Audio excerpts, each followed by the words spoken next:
તો અમદાવાદ શહેરમાં અત્યારે વિકાસની આંધળી દોડમાં કોન્ક્રીટના જંગલો ઊભા થઈ ગયા છે.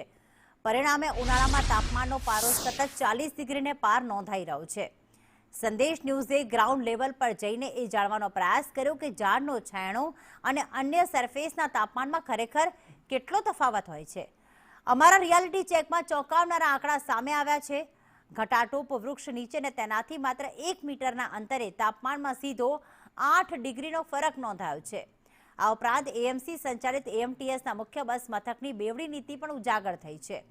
મુખ્ય મથકે ઠંડક માટે સ્પ્રિંકલર અને પથ્થરની બેઠક વ્યવસ્થા હોવાથી ત્યાં તાપમાન 7 થી 8 ડિગ્રી ઓછું રહે છે.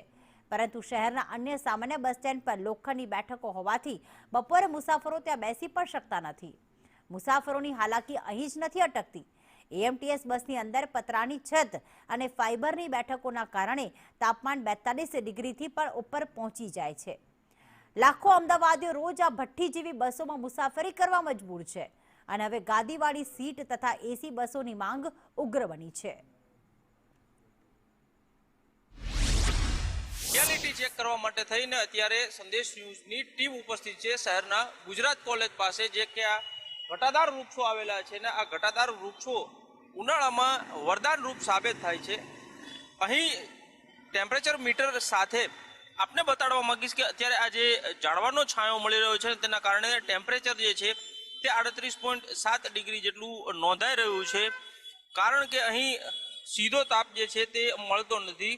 પાંદડાની સરફેસ ઉપર આ મીટર જે છે તે રાખવામાં આવ્યું હતું, તેના કારણે આ ટેમ્પરેચર જે છે તે ઓછું નોંધાઈ રહ્યું છે. પરંતુ આ ડામરની સરફેસ ઉપર ટેમ્પરેચર કેટલો ફરક જે છે તે નોંધાય છે.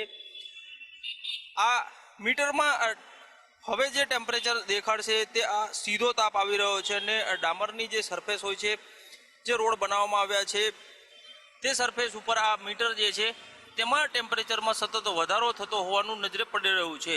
8 થી 9 ડિગ્રી ફરક જે છે તે અત્યારે સીધો જ અત્યારે અહીં જોવા મળી રહ્યો છે. એટલે કે જે પ્રમાણે અમદાવાદ શહેરમાં કોન્ક્રીટના જંગલ ખડકાઈ ગયા છે ને વૃક્ષોના નિકંદન નીકળી રહ્યા છે ને તેના કારણે આ ટેમ્પરેચર જે છે તેમાં સતત વધારો થઈ રહ્યો છે. આવા સંજોગોમાં ઝાડ અથવા તો તેનાથી ઉપયોગમાં બનતી વસ્તુઓ જે છે તેનો જો ઉપયોગ વધારે કરવામાં આવે તો ચોક્કસથી ગરમીથી રાહત મળી શકે છે. કેમેરામેન સંદીપ રાઠોડ સાથે કશ્યપ જોશી, સંદેશ ન્યૂઝ, અમદાવાદ.